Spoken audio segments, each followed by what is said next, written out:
Welcome into the Jordy Culotta Show. Wave your hand out there, baby! Shout out to the show. She puts the pinky into the nostril. Man, look at that. Healthy competition, there's nothing like it. Y'all grow up. The line's wrapped around the stadium. Different strengths. I just lost a tooth. It's going to be fun.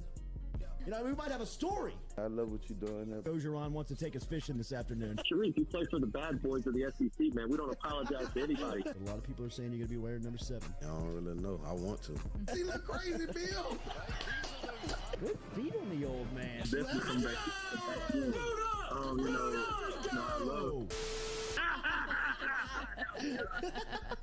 We'll be right back with the Jordy Culotta Show.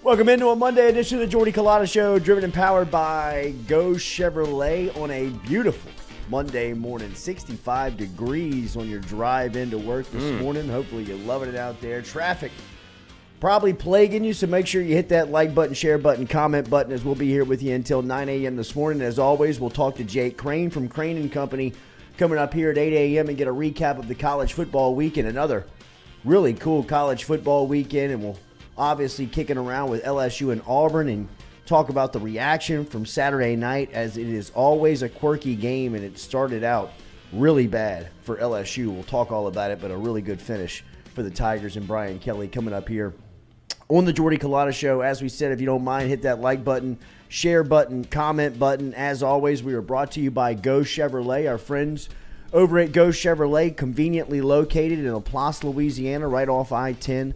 Everything's online at GEAUXChevrolet.com. They got a used car lot right here in Baton Rouge on Florida Boulevard in Sherwood Forest, where you can pick up a used car today. Go Express Auto Sales, everything, as we say, online. GEAUXChevrolet.com, and Metropolitan Health Group bringing you our phone line, where Jake Crain will be today, coming up at 8 a.m. this morning. Saints lose a heartbreaker in London yesterday to Justin Jefferson and the Minnesota Vikings.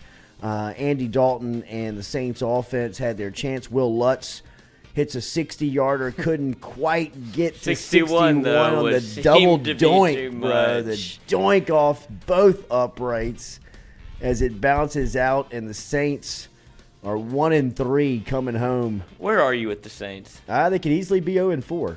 It just doesn't feel like leading the league in penalties, leading the league in turnovers. It's not very much fun to watch. That is ugly football when you play it in that style. But they are missing a lot of names. The defense, I thought, played pretty good yesterday, and no Kamara, no Mike Thomas, Andy Dalton in there playing in his backup role. So it's something that we can talk a little bit more about. But speaking of ugly football. And ugly wins, any way you can get them in the SEC, you'll take them, right? And I think for Brian Kelly and the LSU football program, where they are, they'll take them any way they can get them. And as Kelly said on Saturday night, that was a culture win. That was a program win, one that you'll look back on in year one and see where LSU has now won 4 straight games, including their first road test at Auburn, where they fell behind 17-0. This is one of the largest comebacks in LSU football history, on the road, down by 3 scores. And look, the thing that happened and to me on Saturday, we can start with it all. There was the good, the bad, and the ugly, and we can talk. We can talk all about it. And as always, our first and opening hour here on Monday is brought to you by our friends over at Bayou Carlin Oyster Company, where they've got their grilled oyster kits, shucked and buttered oyster kits delivered to your door. They do the shucking, you do the grilling. Find out more online at BayouCarlinOysterCo.com. If you use the promo code Jordy, you'll save yourself 20% on their online orders there online at BayouCarlinOysterCo.com. Use the promo code Jordy, save 20%. They do the grilling, they do the shucking, you do the grilling over at Bayou Carlin Oyster Company. And every Monday morning, our first hour is brought to you by them, and we call it What the Shuck. And What the Shuck here we'll start with is LSU's passing game. going into the season, the reason why I really was all in on Garrett Nussmeier, and we'll talk about Nussmeier getting in on the road on Saturday night, was because he gave them, I thought, the best ability to make plays in the air. Because when you looked at LSU's offense, the strength of the offense is where? It's in the wide receivers, right? And now 5 games into this season, you can see the distribution has just not been there for the playmakers that LSU has at that spot. Whether it's Kayshawn, whether it's Malik Neighbors, again, Jack Besh really just extinct in a game where you look around and Mason Taylor has 11 targets on the night. I love Mason Taylor. He's going to be a player. But in this offense right now, he don't need 11 targets. Spread those targets out and give Besh 4 of them. Give Malik another 3 of them. Throw something at Kayshawn. I'm just as concerned about Kayshawn as everybody else is. And to me, he looks as if at times he's disengaged. And that's a personal problem that he's got to take that he's got to take care of. But I still think that there's got to be some responsibility on the play caller and the offense of getting your best player involved. Like, I don't know how else to say it other than football to me, and it was explained to me, it's very simple in some terms where you've got horses. If you got horses, you got to ride them. And LSU has horses on offense. They got to start becoming more involved. Look, it's a two-way street. Right? Like, I think both sides, whether it's the play caller or it's the player, have to improve.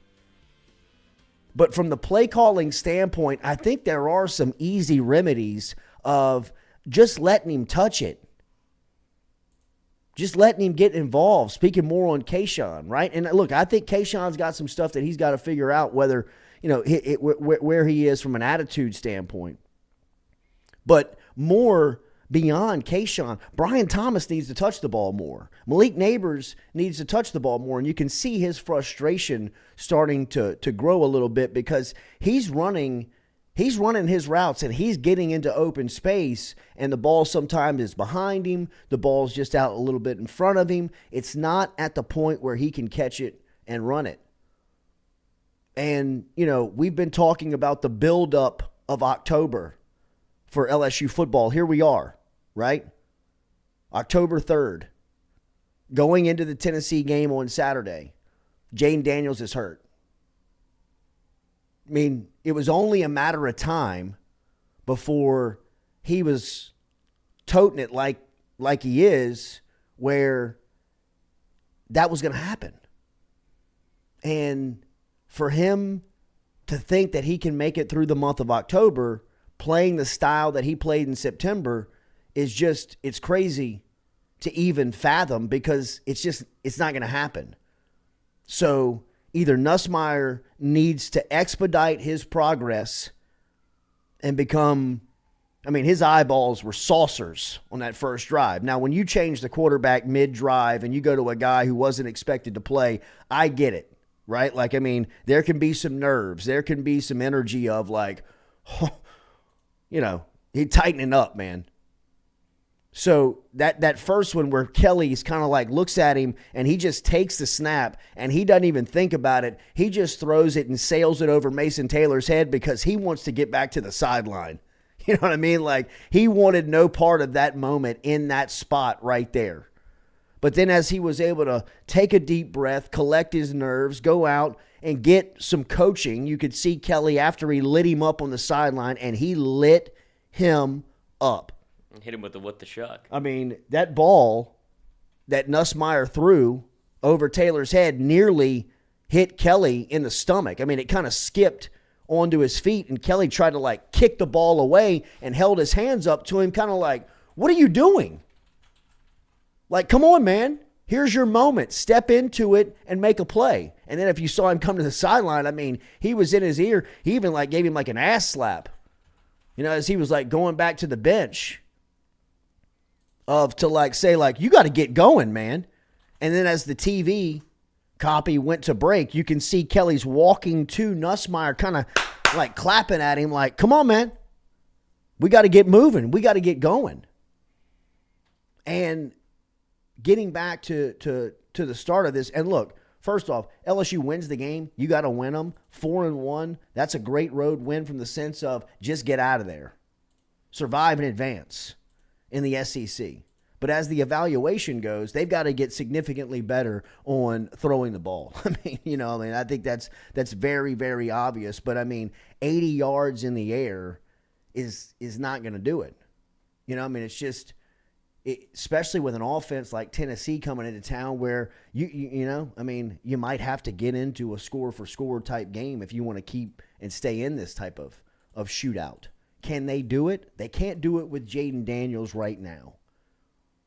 Right? And I still believe that, Daniels, as Kelly said after the game, he's their starting quarterback. And I'm fine with that. I understand that. I get that. But he's got to trust throwing the football. And if it takes turning the ball over to get to that point where he trusts it, I'm okay with it. Because I see the stat that he hasn't turned it over.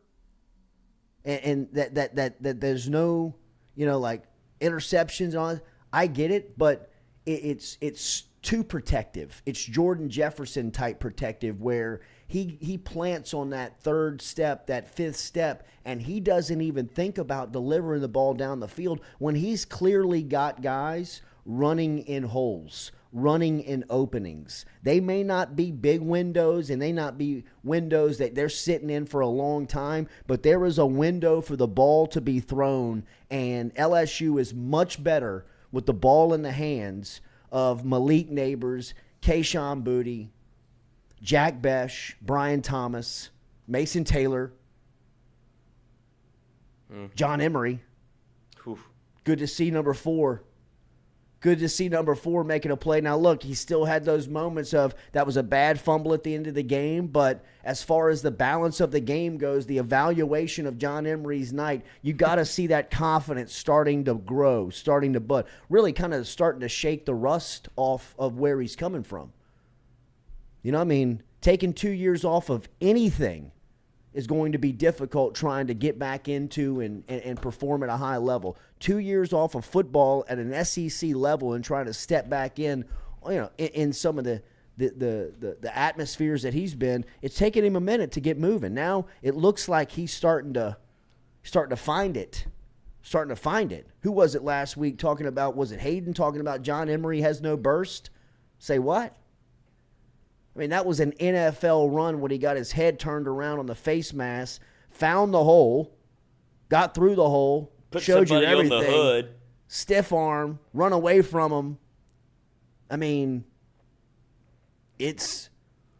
That's what you're looking for. He's still not seeing it the way you want him to see it, but that's the potential.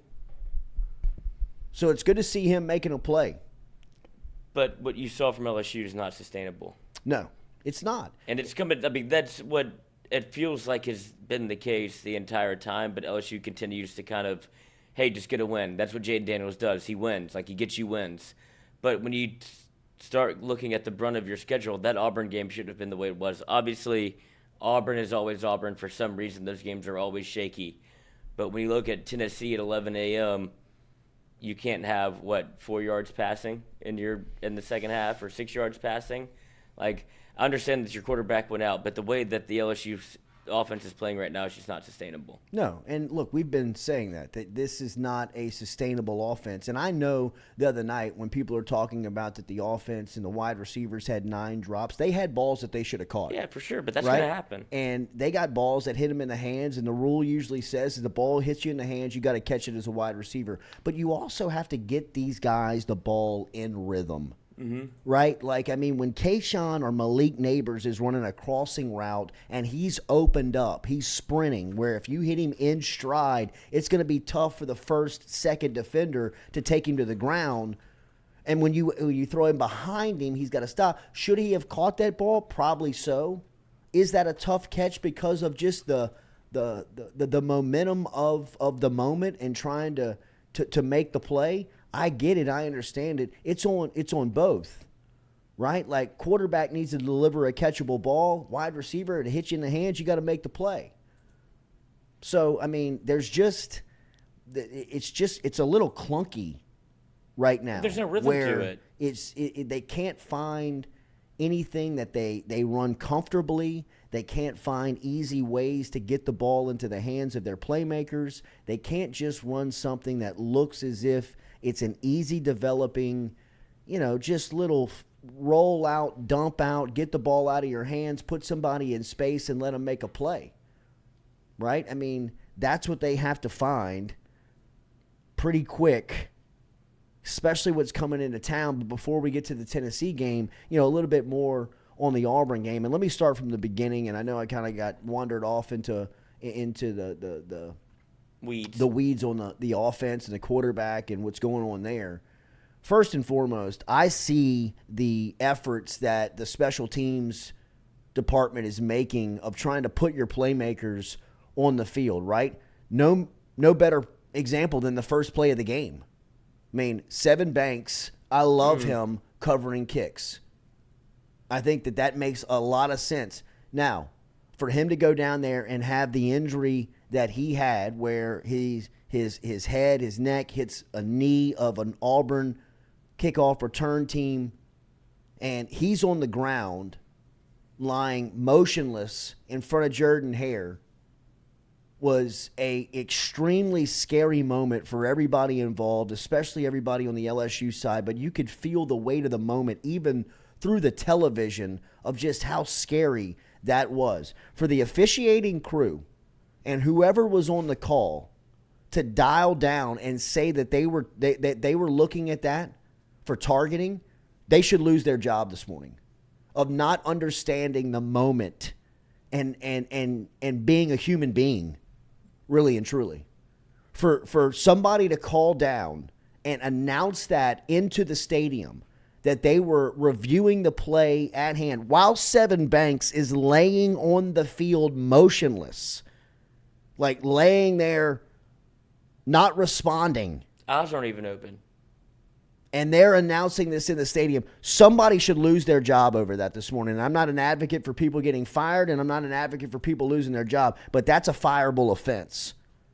For somebody not to understand that moment as a human being and announce that in. Moreover, for them to announce that they, in fact, did go through with the targeting call on Sevyn Banks and are going to penalize LSU in that moment was just, to me, that we talked about it last week, Tua Tagovailoa, the business, the machine of football. You've seen it now not only at the NFL level with Tua last Thursday night in Cincinnati, but you saw it on Saturday at the NCAA SEC level with Sevyn Banks and LSU. That was disgusting. That was appalling from a human being, for just a humane moment. Like, Jesus, man. Can they get him off the field first? Can they make sure that he's alive before you announce a targeting call or that you're reviewing it? I mean, seriously, the unawareness of some of the elite level just businesses to recognize just, hey, what are we doing? Like, it's amazing. It really is. The NFL, and to see whoever is responsible for putting that game on, I would imagine that would be an SEC event on Saturday, and that is an SEC officiating crew. So that's an SEC replay official in the booth that's calling down for that. Somebody needs to answer for that. That was disgusting. And, look, man, did I continue to watch the game? Just like I told you last week with the NFL has me. I watched on Sunday. I watched the rest of the LSU Auburn game, but I did it with an uneasiness of, man, that was tough. Getting text messages from people inside the stadium of just like, what is going on? Like, this is disturbing. Right? But it was great to hear that Banks is okay, healthy, traveled back with the team, all of, motor skills, everything functional and fine, and was able to actually watch the second half on the sideline in street clothes. I just thought for the business of football, that was a terrible 3-day stretch. And I'm not naive to the fact of how the sausage is made. And I don't expect my football to be elegant and fragile. I understand what the sport is. But the business of it, for people not to realize that, look, man, these are human beings. I mean, I thought of Seven Banks' parents watching that, or in the stadium most likely, listening to the PA announcer announce that the call's under review for targeting while their son lay motionless on the field. I don't want to overreact. I know Seven Banks is healthy, and thank God. I just thought that the 72-hour stretch of Tua to 7 on Thursday to Saturday is a very well, it was an Auburn read the room moment. Like, you see what's happening. Like, if you're in the stadium, like, there's no reason to throw the flag there. Like, it's not like there was no flag, which tells you that the call came from up top, right? Like that there was no penalty called on the play. So somebody within the booth said, we need to look at this while the kid lay, who knows at that point, right? I mean, like, if you're sitting, 1,000 feet away from this thing in the press box, looking down on this thing, how in the hell do you even have any idea what the hell's going on under that medical personnel? And for you to say, right, like, let's stay in the game. I think that's targeting. In fact, it is. Penalize them. Like, bro, you know what? Pack your shit and get out of here. And I guess by, like, the letter of the law, that's what they're supposed to call, but not when it ends up like that. Like, nobody was hurt more than the person that did the quote-unquote targeting. So what's the point of making the call? It would be different if it was the other way around, right? Like, that's when you make the call. Yeah, look, man, I don't want to get into this. I just thought it was very distasteful. I thought it was a moment that the SEC office, hopefully somebody this morning is looking back on that and say, if we're ever in that moment again, let's not throw a flag. Or let's just back the business of football up until the cart leaves the field, right? Let's just show a little bit of respect to the player that who knows what's happening down there. Worst case scenario, he's dead.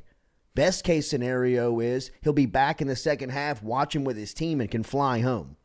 Who knows what it's at that moment? You know what I mean? Like, hey, Mr.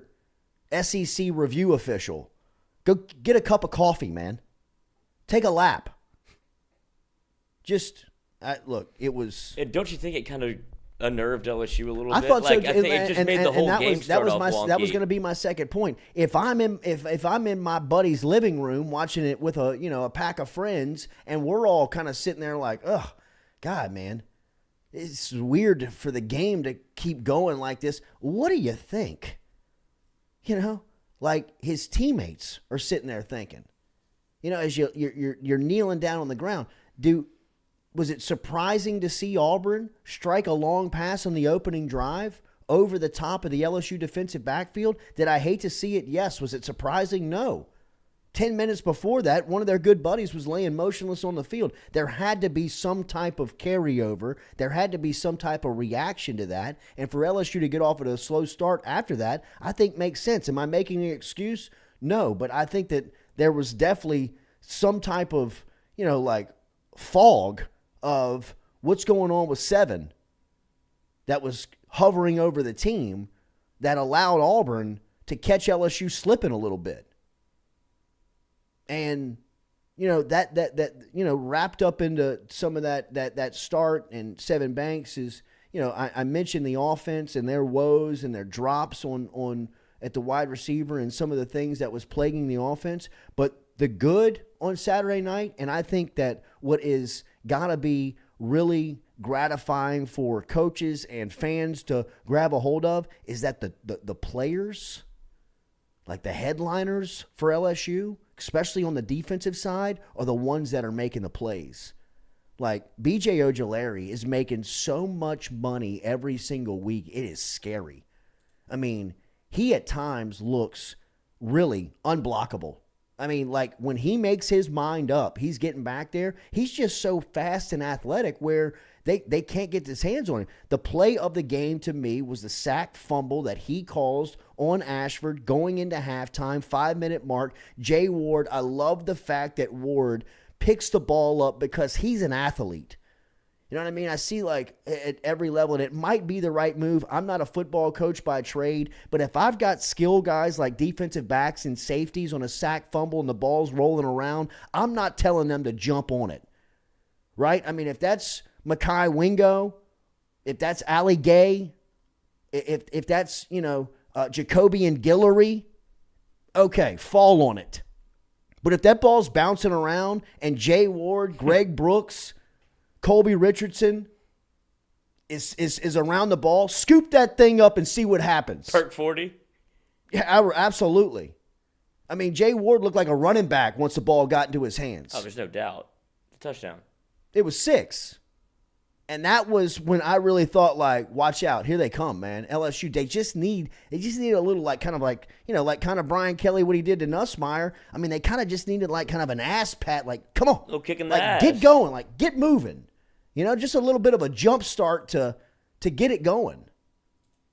And after that, it was the players, I thought that, like the headline guys that really started to kind of carry you through right there. We mentioned B.J. Ojulari and Jay Ward. I mean, just 2 weeks ago, those guys were SEC Defensive Players of the Week. Harold Perkins, again. I mean, my only question would be, the series that Brooks makes the game-sealing interception, Harold Perkins isn't on the field for the entire series. I had to go back and watch the game for a third time again this morning and make sure before I get on here and say this, like, this is right, correct? Like, how is there any scenario that exists that 40 is not on the field for LSU? Like, save any personnel argument. He's top 3 player on the team. Like, he's one of the best freshmen in America, if not the best. How is he not on the field? I get it. Maybe I don't get it. I really don't. I mean, there's no scenario that makes any sense to me that he is ever off of the field. Did you see Ashford try to roll left on him? Oh. When he is in the box and he is obviously spying Ashford and he's kind of just like playing basketball defense with him when the play starts, of just kind of like, you take a step here, I'm going to take a step over with you. You take a step here, I'm going to move with you. If you start running, I'm going to track you and I'm going to get you. Ashford starts running to his left, and this is in the third quarter, and Perkins just sprints at him and he closes on him. And Ashford he shoves him to the ground, ball sails in the air, and it is just, Ashford knows, like, I got no shot. I got no chance to make this play with this guy coming at me. And my only argument would be, and I love Harold Perkins, and I wish so bad that he would have gotten into the open field on that interception. I mean, that offensive lineman was so lucky to grab his ankle and trip him, because if he doesn't, he gets into the open field, and we would probably be making the argument to make him a running back this morning. Well, then the whole country's on notice. They would have seen what we know about Harold Perkins. If he's able to break one tackle and you see Harold Perkins in the open field go 90, everybody would be like, who the hell is this? And be like, oh, we've been telling you. He plays running back, he plays kick returner, he plays linebacker, defensive end, corner, nickel. Anything you need Harold Perkins to do, he can do. The plays he made were unbelievable. Like, he got exposed a couple times, but he was still this close to making almost every play in that game. Ed Underwood, damn, Jordy, it's football. Substitutes happen. They made plays without him on the field. Hey, Ed, turn the game on when he's on the field. And I get Change substitutions, but you don't leave. He doesn't come off the field for 3 consecutive plays. For a series, there is no excuse for Harold Perkins to miss a defensive series, the majority. Does he need to make a snap here or there to go get some water? Maybe. I'm not even listening to that, really. You know what I mean? Like, he's one of your best players on the entire team. There's no scenario that makes any sense to me. And look, Matt House deserves another game ball, man.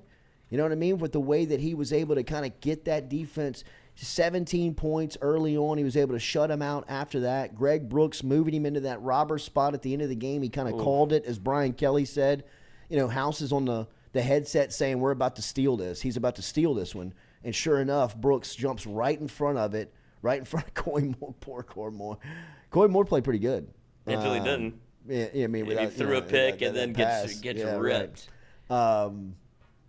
But I mean, I'm just saying from the Perkins standpoint, and I don't want to beat this dead horse because he made a great play. He's probably going to be the SEC Freshman of the Week. He's probably going to be he might be the SEC Defensive Player of the Week if BJ's not. What about BJ running with that running back down the sideline? He tipped that pass. That was a great catch. I don't want to say lucky. That was a great guy, had great concentration. But he got a hand on it. Did he get a hand on it, bro? I mean, like if he goes back, makes the adjustment, he might either pick that thing next time or he'll just knock it to the ground. But that's something. But the fact that he's running with an SEC running back down the sideline, step for step, 30 yards down the field, and is able to pass deflect a ball in the air, I'm telling you, there are NFL scouts that are probably like, yo, BJ, you could probably shut this thing down if you want to, son. You're a top 5 pick. He changed the game. I mean, it's 17-0 at that point. Whenever, I know we're talking about two different plays, but whenever he makes the strip fumble, LSU was gasping for air. And if there's not B.J. Ojulari on the field who's able to make the strip sack against Ashford, who's playing, I guess, the game of his life. Ashford played the game of his life. I mean, we're going to keep saying that every time LSU plays Auburn. But Bo Nix played the game of his life last year. Like, I mean, the kid threw for 330 yards, man. I guarantee if you would have told Robbie Ashford on Saturday morning, on his birthday, you're going for 330 today, you'd be like, ha! Yeah, right. I mean, I go for 330 this month. Yeah. I mean, like he threw You mean for this year? 300 yards on the LSU defense. Now, that's a crazy number, right? I mean, that's obviously something that you're going to – it's a scary number because of what's coming in. Like, Hendon Hooker's coming in here, and Hooker, to me, he's like top 2 in a Heisman discussion right now. Like, I would even put, like, Jayden Daniels, that kid at Kansas, in it, who's just like – he's a stud. But, I mean, Hendon Hooker, the thing about Hooker is that all those passes that, like, I mean, Robbie Ashford, for whatever reason, was throwing, like, warm-up passes. Like they were so wide open. You know what I mean? Like, they were so open on Saturday night. So that's where I think it kind of goes back to the Seven Banks deal, where LSU just kind of felt out they were sorts shook at a the little bit. beginning. They were Shook up a little bit. And that was probably some of the spots where Seven would have been. I agree. When you see Sage Ryan over there, like, one-on-one. It's like, I agree. That was probably where Seven would have been. I agree. And I think that there was just a whole, like, okay, fellas, find your feet here. Like let's let this thing settle in a little bit, because that's what it felt like. LSU was out of sorts as soon as that happened. Yeah. And then, I mean, credit to LSU and credit to Brian Kelly and the coaching staff for being able to get that thing right. But the LSU defensive backs they've got to make the biggest strides from Monday to Saturday than any group. And it's quarterbacks including, because Hooker's coming in here on Saturday. Looking to shot. And if Robbie Ashford can get 330, Hooker can legitimately hang 500 on you. And I'm talking about like 500 where he throws 300 in the first half and this thing's bent over, because LSU's not built to go score for score with anybody. And Tennessee's offense is the best in the country by the numbers, and their quarterback is he's playing at a really, really high level. He's just playing with a lot of confidence. He doesn't turn the ball over. The thing that's impressive about Hendon Hooker is that he doesn't turn the ball over. I believe he's got like a 40-2 touchdown to interception ratio, and he's also leads the country in yards per attempt. So when you usually see the TD to interception ratio that high, that's usually balls that are being thrown around the line of scrimmage. Tailback screens, tight end flats, just very simple slant, easy routes that you're not putting the ball in harm. The thing about Hooker is that he's got those numbers, and he's also averaging, nearly 10 yards per attempt. So they're pushing the ball down the field, is Tennessee, in this passing game. So this is going to be a real stiff, tough test for this LSU defense, coming off of a Saturday where you've had your confidence legitimately shaken, right? I mean, like mean, again, Robbie Ashford, if you would have told him, Robbie, you're going to go for 300 plus in the air today, he'd have probably laughed you out of the room. And lose. Right. So, LSU is got to make significant strides in the defensive backfield. Hopefully, look, man, first things first with Seven Banks, as Brian Kelly said, they'll run more tests when he gets back to Baton Rouge, which I'm sure they've done. I guess that you shouldn't anticipate seeing him. I don't know. Kelly will be asked about it today at his press conference. But as always, our first hour when we react to the game is brought to you by our friends over at Bayou Carlin Oyster Company over in Acadiana. Grilled oyster kits, shucked and buttered oyster kits delivered to your door. They do the shucking, you do the grilling. You can find out more by logging online to Bayou Carlin OysterCo.com, BayouCarlinOysterCo.com. Use the promo code Jordy for your online orders, and you'll save 20% right there. No need to travel to Acadiana for the classic treat. Your oyster kits brings the flavor of Louisiana to your backyard. A taste of South Louisiana delivered to your doorstep. BayouCarlinOysterCo.com is where you can find our friends. Use the promo code Jordy, where you can save yourself 20%. From the LSU quarterbacking standpoint, I think I got into it a little bit right when we got going here on today's show. From that was the reason why I was really pushing for Nussmeier, and I thought Nussmeier was going to be the guy, was because the strength of the offense for LSU was built on the outside, right? Your wide receivers are the strength of this offense. Whether or not they've performed up to this point, sure, we can debate, but I think that there's a lot that goes into why they haven't performed 5 games into the season. And I thought Nussmeier would give you the chance to get to your strengths much better. Now, Nussmeier obviously has got to put a premium on protecting the football. I think even that first throw that Kelly really got in to Nussmeier, it was just kind of like, hey, you got to protect the ball, man. You can't be so you can't be so liberal with the ball. You just can't take a 3-step drop on the road and just not even look in one direction and just sail the ball to the outside. I mean, that thing will get picked off. That thing will be pick sixed if you don't, really protect it. And I get where, as a coach, it would make you more secure to go with the guy that really understands protecting the ball. And Jayden Daniels does. He really does. I mean, he does not turn the ball over, which from an offensive standpoint, a coaching standpoint, a teammate standpoint, you absolutely love and appreciate. But you also, from an LSU's standpoint, you got to take some shots. I mean, you got to try to push the ball down the field. You got to put the ball in these guys' hands, right? Like Kayshawn, Malik Neighbors, more Jack Besh, please. I mean, I love Mason Taylor. I think Mason Taylor, the projection of him is fantastic. The experience that he's getting as a true freshman, playing as much time, getting as many reps, getting as many targets is only going to pay off for him down the road. But, the argument is that he doesn't have to. Does he need to play? Sure. You got a hole at tight end.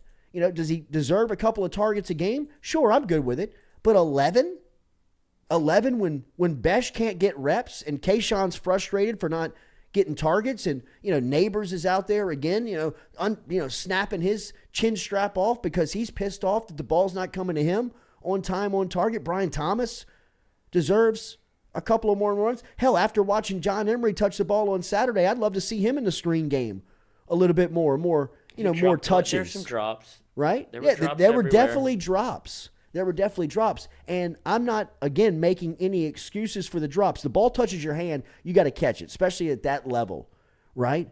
But you're also dealing with high-performing athletes that want to catch the ball in stride and want to make plays. And when you take them out of that comfort zone, tell them to reach back, having them to dive down, they'll make the play, but sometimes they don't. And, that's some of the things that you just have to live with. LSU's going to have to make those plays. And again, I'm not making any excuses. They have to make those plays to win. But they also have to get more opportunities. They have to get more chances. And if that means an early interception, a pick six, look, man, I'm not signing up for it, but I'll take it. Because it'll get you over the hump of it's not going to kill you. right? If you go out there and do it like Auburn did, where the giveaway takeaway was 4-1, where Auburn turns it over 4 times, LSU only turns it over 1 time, right? They're going to win the game. LSU's going to win the game, right? You can't go over there and, just turn it off. But, I mean, up to this point, you got 1 giveaway at the end of the day just to kind of learn the lesson of, hey, look, man, push the ball down the field. 9 times out of 10, you throw it up to Kayshawn, he's going to be the one that makes the play. Throw the ball up to Brian Thomas, he's going to make the play. Give Malik Neighbors a 50-50 ball and see what happens. I just think that for you to be relevant in the month of October and for you to prohibit potential getting blown out, you can't play Scared football. You can't play protected like they played on Saturday. And as we said, it was only a matter of time. And we weren't the only ones. This was a very easy analysis to look at and say, Jayden Daniels, it's only a matter of time before he gets hurt. It's just too physical out there. And it's I thought he could have broke the one that he slid. Me too. I was wondering why. I mean, the back shot of that was nothing but JaydenDaniels.com. Like, this is when you bro, split the seam and keep going. You're going to slide right now? And that's what hurt him, right? Yeah, he came up kind of lame. He kind of bounced. Yeah, that was just such a weird time for him to take the opportunity to go down, which I'm not shitting on him for doing it. No, I'm not he's either. trying to protect himself. Yeah, right. But there was 15, 20 yards where it's like, oh, this is where Jayden Daniels scores. This is the whole point of having him be your starting quarterback, right? This is what he does well, and it almost seems like, I know it kind of contradicts it, but it seems like Jayden Daniels is putting so much on his own plate to where it's not that he wants to, but this is the style of football he's comfortable with, so you don't get your other offensive weapons involved. And at some point, it's going to come back to bite LSU whenever your quarterback's accounting for over 300 yards of offense and half of it's on the ground. And it takes you're down 17-0, and you're throwing for 60 yards in the first half. That's unsustainable. I'm going to keep saying it because it's true. You can't win football games that way whenever Tennessee comes to town, and they're going to be a well-oiled machine because Malik Hooker is very comfortable in the offense that they run, and it's going to work every time. Matt House can only do so much. You can't get down 17-0 against Tennessee. You're not going to be able to get the fortunate bounces. LSU's gotten lucky essentially both times on special teams to get the ball back on 2 muff punts. And that's the difference between the Mississippi State game and the Florida State game and now the Auburn game. 2 of them went your way, 1 of them didn't. But that's just what LSU is right now. It's keep playing. And Jayden Daniels will win you football games, but it can be cleaner than this. Well, sure. And look, I'm not shitting on him. And I'm not asking he's for winning I'm not asking for the perfect game. Because I understand that football is, like Brian Kelly said, there's no pictures on the scoreboard, right? And if you get on an SEC road win, who are you to be complaining the whole ride back? You know what I mean? Just take that thing and move on.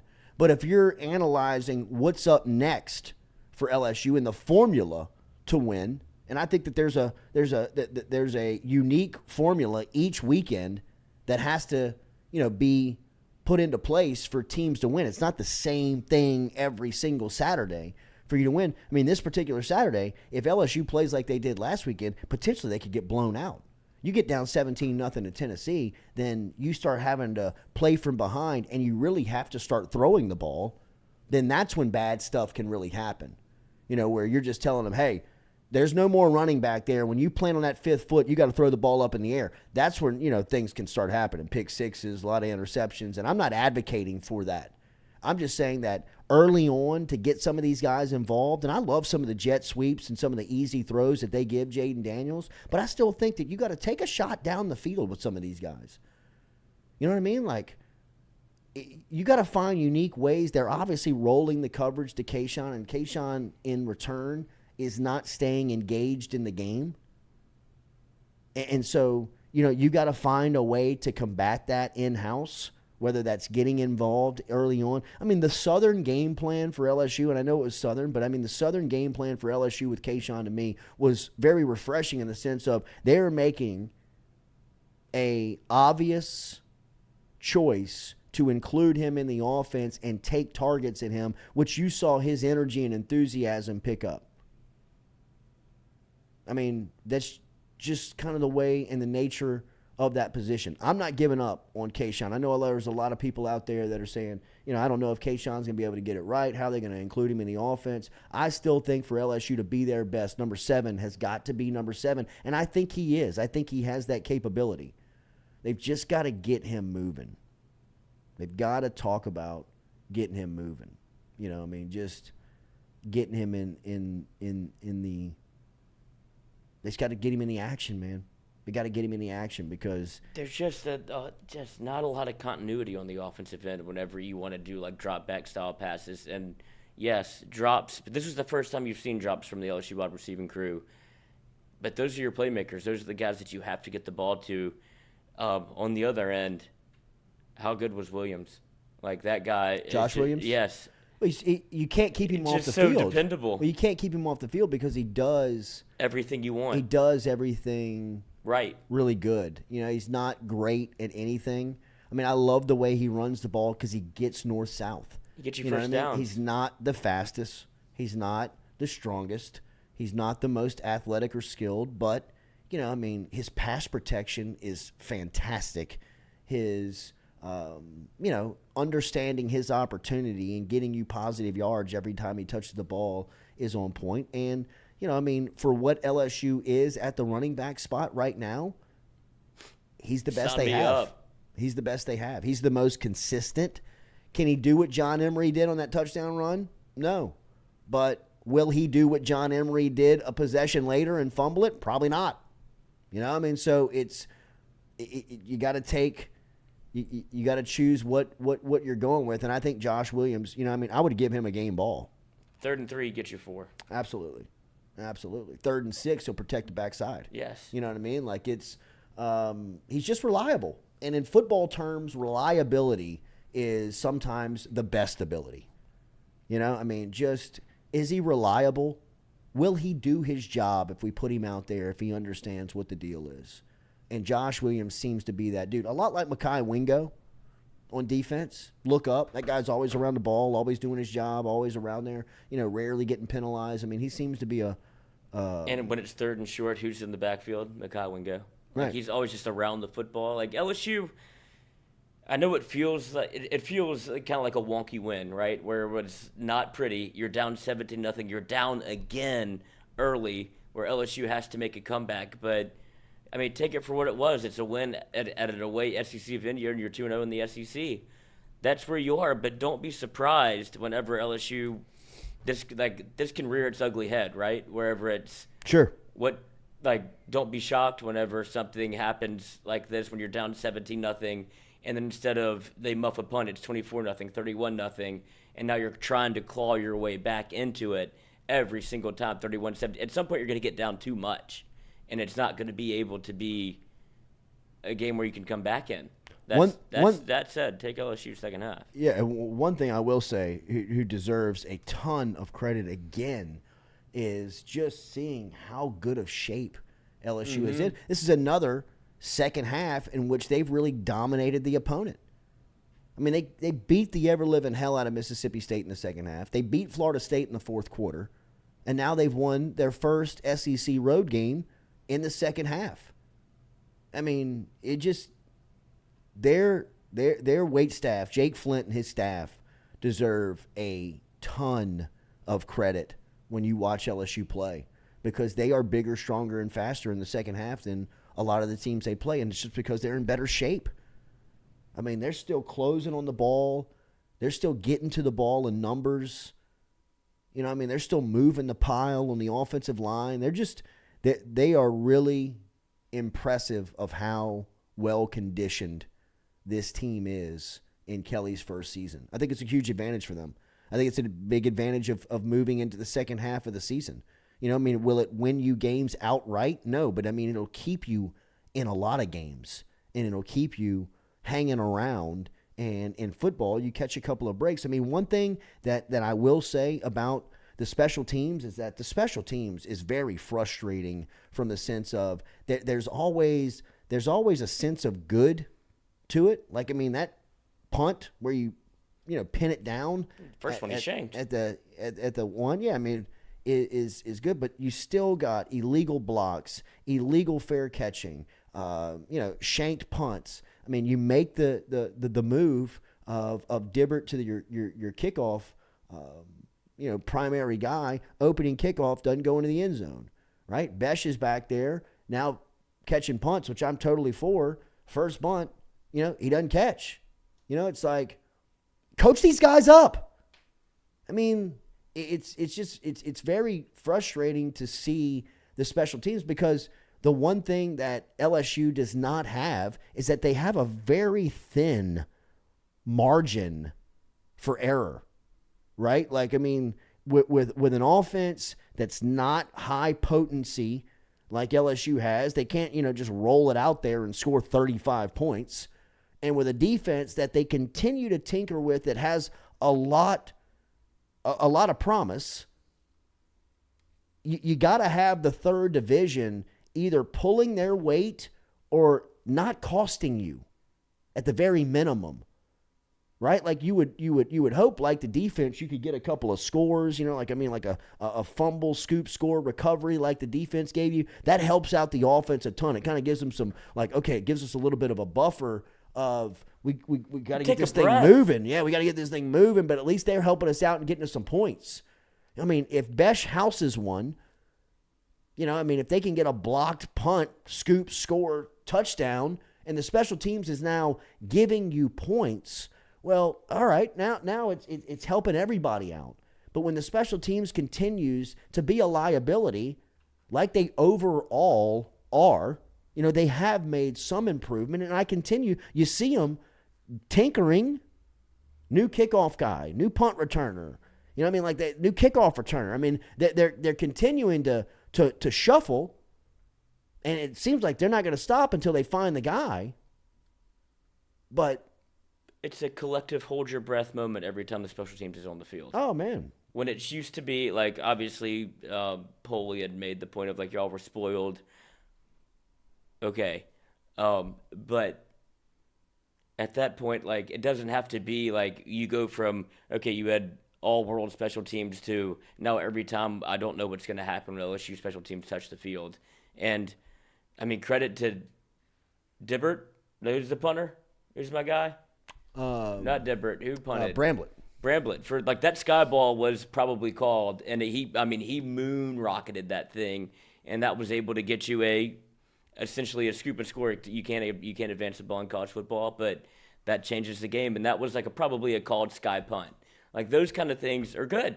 They help you, but it still always feels like every time the special teams are out there, you're just I have no clue what's going to happen next. Yeah. No, it is a hold your breath for sure. All right, we'll talk more about the LSU game, but we will talk more about college football. We've got our friend Jake Crain coming on next. The Carpool Queen is here. As always, our Monday morning first hours is brought to you by Bayou Carlin Oyster Company over in Acadiana. Remember, you don't have to go to Acadiana to taste the South Louisiana. You can get it shipped to you from our friends over at Bayou Carlin Oyster Company. Log online to BayouCarlinOysterCo.com.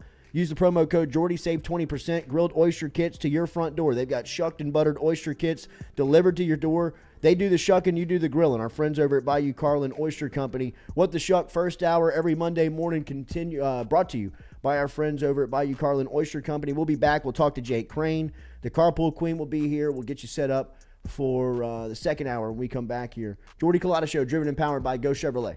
Oysters, a natural aphrodisiac if you're struggling in the bedroom.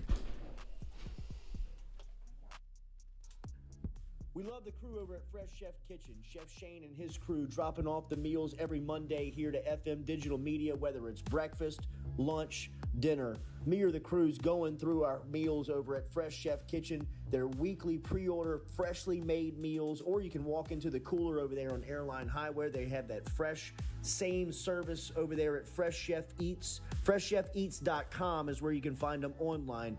Fresh Chef Kitchen. Tell them you heard it right here on the Jordy Culotta Show.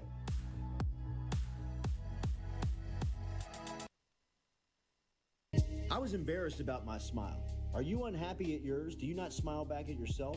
I called my friend, Dr. Spillers, over at Johnson Spillers. He fixed my smile, and now everywhere I go, people are complimenting it after the work that Dr. Spillers and the staff did to my mouth. They can do it to yours. Get in touch with them. JohnsonSpillers.com. 2 locations, One in Gonzales, one in Baton Rouge. Easy to find them, johnsonspillers.com.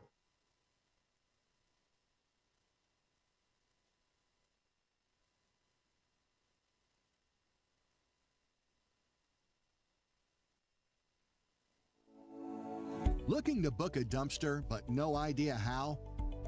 We've made it quick and easy for you. Check out our website at moralesrolloffs.com. Let Morales Roll-Offs know your desired delivery date, and finally, provide your contact details. To make payment, look out for an email invoice with all your booking details. On delivery day, our driver will notify you through text and email that your dumpster is ready and on the way. Now you know how easy and convenient it is. Call Morales Roll-Offs at 225-427-0000 for your dumpster. Hey Baton Rouge, when traveling through Natchez, Mississippi, whether you need to fill up your vehicle or your belly, stop by Go-Mart and On The Go Deli. Go-Mart has clean restrooms, community coffee, an awesome beer cave, and a great selection of anything you might need on your trip. So stop by Go-Mart at 4 Sergeant Prentice Drive as you're entering Natchez on the left, and visit Tom and Wright Granning and their awesome team at Go-Mart. Don't let the name fool you. Men's Total Health has offerings for the ladies, too. Guys, is your wife or partner suffering from urinary incontinence, low sexual desire, or pain during sex? Then the O-Shot might be for her. Don't let it scare you. It's totally natural. It's PRP. And Mike Roach and the crew at Men's Total Health will make you as comfortable as you can be. Contact me for more information, Katie at JordyCulottaShow.com, and I'm happy to tell you everything that Men's Total Health has to offer for the ladies. Hey Baton Rouge, when traveling through Natchez, Mississippi, whether you need to fill up your vehicle or your belly, stop by Go-Mart and On The Go Deli. Go-Mart has clean restrooms, community coffee, an awesome beer cave, and a great selection of anything you might need on your trip. So stop by Go-Mart at 4 Sergeant Prentice Drive as you're entering Natchez on the left, and visit Tom and Wright Granning and their awesome team at Go-Mart. We've seen the BK takeover stuff from LSU and social media, and really in his short time in Baton Rouge, there's been a lot of people embracing his approach to building this roster. What's it like to recruit alongside him? Oh, it's been great. Coach has been awesome to me because he lets me be myself when it comes to recruiting, when it comes to coaching. He lets his coaches coach, he lets his coaches recruit. So I have no complaints on that end. And when I need him to get in touch with a kid, he's there for me. The communication line has been great. He's just been nothing but supportive.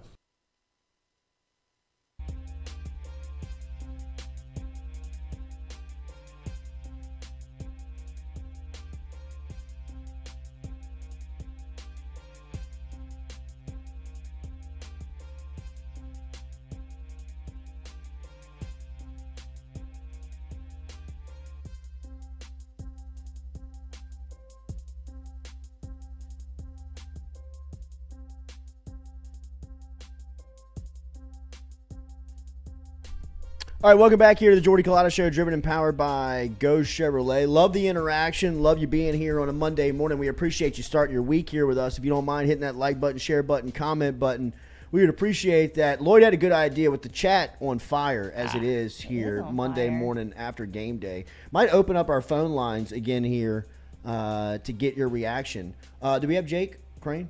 Let's see. The FBI's he's back not up in the yet. chat, too, so they might want to get in on a call. Nice. Speaking of the FBI. Were they in here before I walked in, or did they? No, did they as soon just as you show walk- up as soon when I as you get walk here? Yeah, they're tailing you. It's weird, right?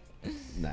I think I know who they might be. Really? I don't know what. So it just used the word trendy, so that makes me think it's Cody Boudreaux for sure. Oh, Yeah. Right? maybe. Yeah. Yeah. Trendy FBI. Let's see if Good to let's see see if you, we can get Carpool. let's see if we can get trending on old tire droppings again. Oh God. Why it's not? Good to see you, Carpool Queen. How was the weekend? It was a good weekend. It was a busy weekend. Happy Lots of anniversary. football. Thank you. I appreciate Nice. that. Happy Anniversary was anniversary. yesterday. Had a little dinner at Jubin's last night. It was all good. Disappointed a bunch of people, I'm sure, in the chat, knowing that you're married. Oh, I think everybody knew. Yeah, I know, but I mean, the anniversary said still going strong, fellas. Sorry. Sorry to disappoint.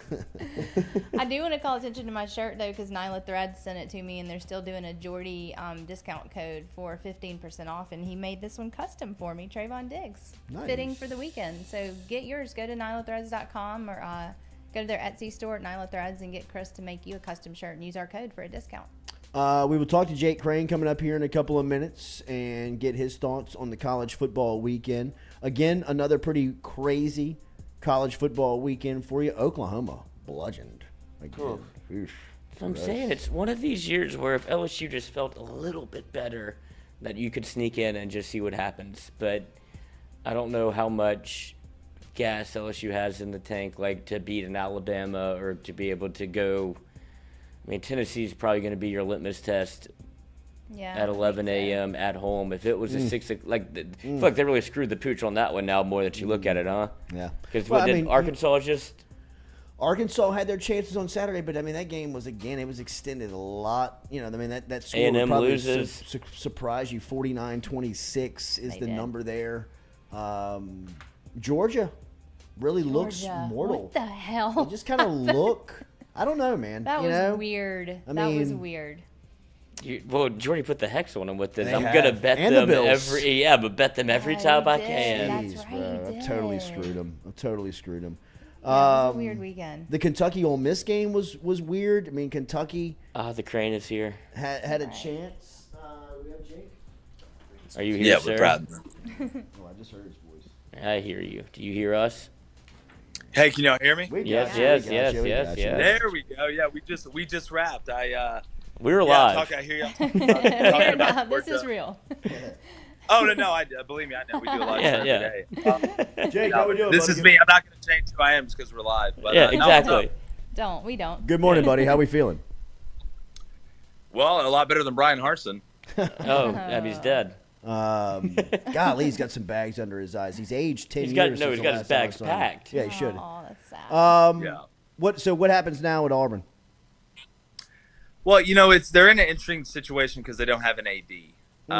Outside of Hugh Freeze, I don't know if there is a coach that's worth his salt that's going to take the job without an athletic director because it gives you protection. I mean, that AD that hires you is obviously linked to you. So if you do bad, it looks bad on him, but he wants to give you every chance possible. And we know kind of what's gone on with Auburn behind the scenes. So to me, you're delaying the inevitable. Like I said, after the game Saturday night, I think it's time you let him go. I mean, look at Auburn's points totals in the second half since Brian Harsin's been there. If you want to know if somebody struggles to adjust or somebody really doesn't know what they're looking at or the staff doesn't have many answers, look at how teams play in the second half. Football, like life, is a game of adjustments. Auburn has not adjusted. Therefore, they have not progressed. Therefore, they continue to lose games in the second half. And it's time for Brian Harsin to pack his bags and go work on cars and take all the money and go hang out, and his family can complain about Auburn somewhere else.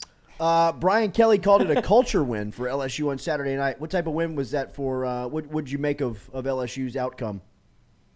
Yeah, well, there's no such thing as an ugly win or a pretty loss. You either win or you lose. It's one where any time that LSU can come to Auburn or Auburn can go to LSU and win a game, regardless of the circumstance, it's not an easy thing to do. But what I think he means by culture win is it wasn't pretty, it wasn't easy, it wasn't conventional. But LSU could have kind of packed it in a little bit down 17-0. But what did they do? They rallied. They made a play at the end to get it closer. They brought it, within reach at halftime, basically. A little bit of thanks to Auburn, but you create your own breaks and let the other team lose the game because most teams lose games. They don't win them. So I get 100% what he means by culture win. You had to scrap for that one. You had to fight for that one. There was a lot of adversity in that game, and that gives you confidence in the next game where maybe you're down 10 points. Or you have to have that game-winning drive at the end. You did it against Florida State and missed the extra point. We saw the way the Mississippi State game ended. You took advantage of their mistakes, and you dominated Auburn in the second half defensively, which, to be honest with you, isn't the hardest thing in the world to do. But you are winning games late. And, it must be nice, and I've gone on a couple different LSU shows and said this, it must be nice for LSU fans to see two things. One, the team isn't getting worse as the season goes. They're actually getting somewhat better and finding alternate ways to win, as opposed to what we've seen with Ed Orgeron. The second is LSU is showing that they can win in multiple ways. Now, are they the most elite team offensively? No. Are they kind of a one-trick pony a little bit? Yes. But they've shown you on special teams they can be effective. They've shown you on defense they can create points and momentum. And that's what LSU fans should be excited about. You're playing complementary football somewhat. There will be times where the offense is a little bit better than the defense. The special teams is a little bit better than the offense. But they're all not bad at the same time. That's how you win a game like that. Is Georgia mortal? I mean, yeah, but here's what I say, though. Everybody's like, oh, man, well, they've had kind of a rough patch the last couple games. Going through a season in college football, it's like when you see the old people that have been married for like 60 years, and you're like, man, how did this happen? Like, has it always been good? And she's like, no, there was a time there where there was a year where, Ron was running around on me with some girl that cuts hair in town, and we had to get past that. Or, Delilah lost her job at the bakery, and, times were tough, and we were arguing and at each other's throats and had 2 kids. There's rough patches you go through, but you know what? You get through it. It makes the great times even better, and Georgia's won those games. It's not like you lost. So sometimes you got to get through rough patches to hit that 40th year. It may feel like it's about to be lost, but you find a way to resurrect it. So I think you got to kind of look at it like that. Guy's been married for a year. It sounds like Dr. Ruth now. You got it all figured out. Dr. Ruth. Yeah, nice. I meant Dr. Phil there. It was a slip of the tongue. I was like, Dr. Ruth. Yeah, I was about to say, wow. Kentucky Ole Miss. Is that the sex doctor? It is. The small one. Yeah, it is. Yeah, hey, take her advice. Yeah, right. She's still alive. Yeah. Hey, coming. Ole Miss, Kentucky. Take me to the Grove. That was a weird ending. Well, it's funny. The game kind of went how we talked about it on the show. We talked about Kentucky. I thought they were a little bit of fool's gold. Now, that game was tied. It wasn't like Kentucky got blown out thanks to the lack of kickoff coverage from Ole Miss. Ole Miss was trying to run away with that game, but they couldn't cover a breaking news story on kickoff. And it's been like that pretty much the whole year. Kentucky really should have had 2 touchdowns. It kept them in the game. It gave them momentum as well. Look, I think Ole Miss is a good team. I don't think that either one of those teams is a great team. I will say watching Ole Miss win the game on the defensive side has to be somewhat refreshing for Lane Kiffin. What else has to be refreshing for Lane Kiffin is when he called out the fan base for the game day atmosphere, they went out there and won the game and didn't lay an egg. Because if you're going to do that, and Lane's willing to take risks, if you're going to call out the fan base, that week you better go out there and win. So that was a huge win.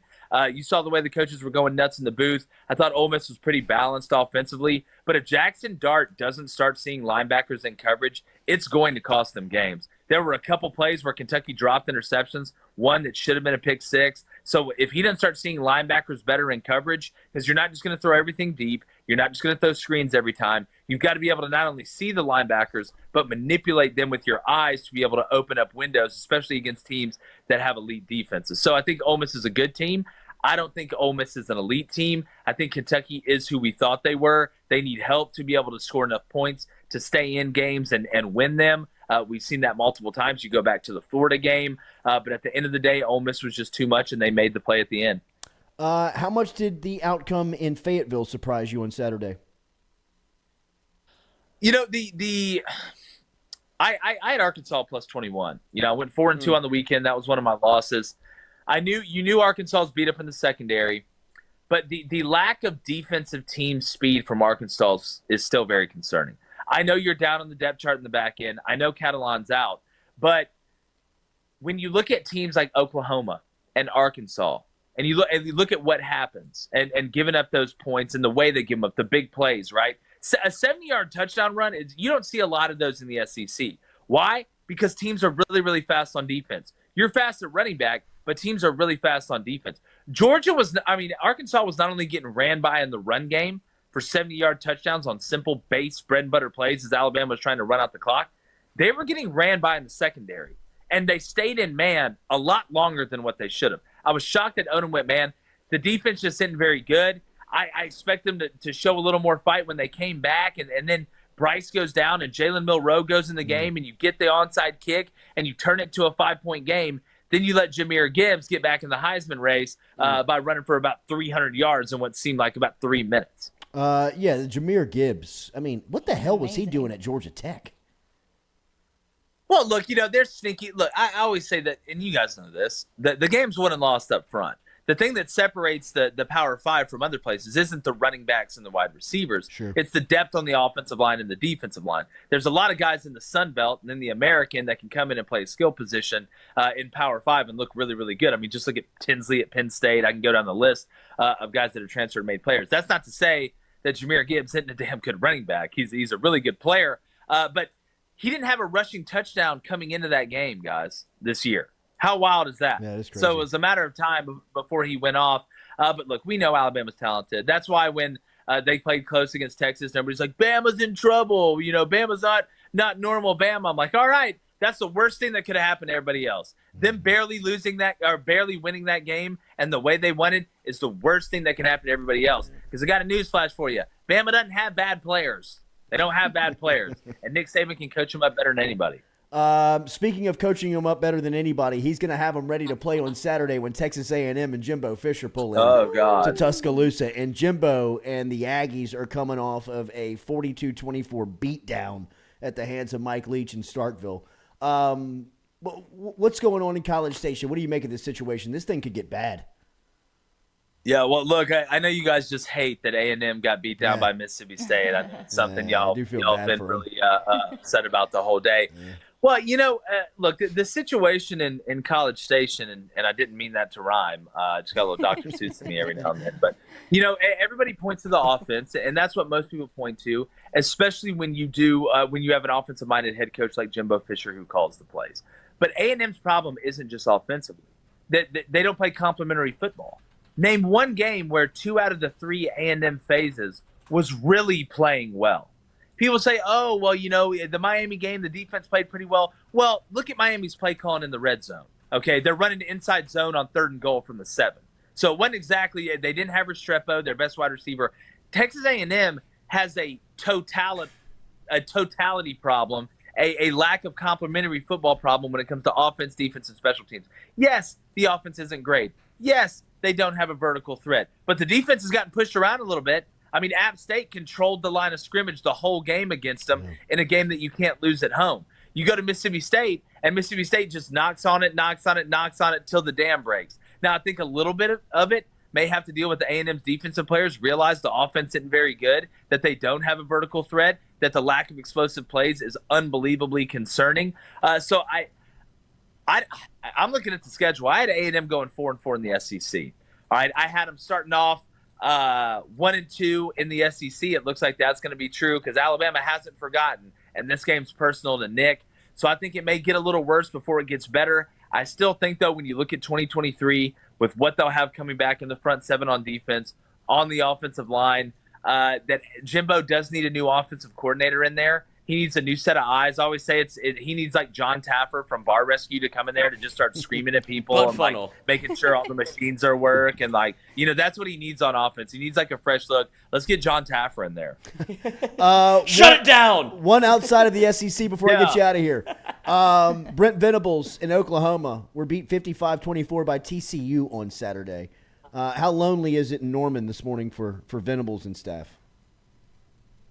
Well, no pun intended, but like I said, the other guys, it's not a good time, Bob. It's not great, Bob. It's not great, Bob. Look, here's the thing. It's Venables' first year.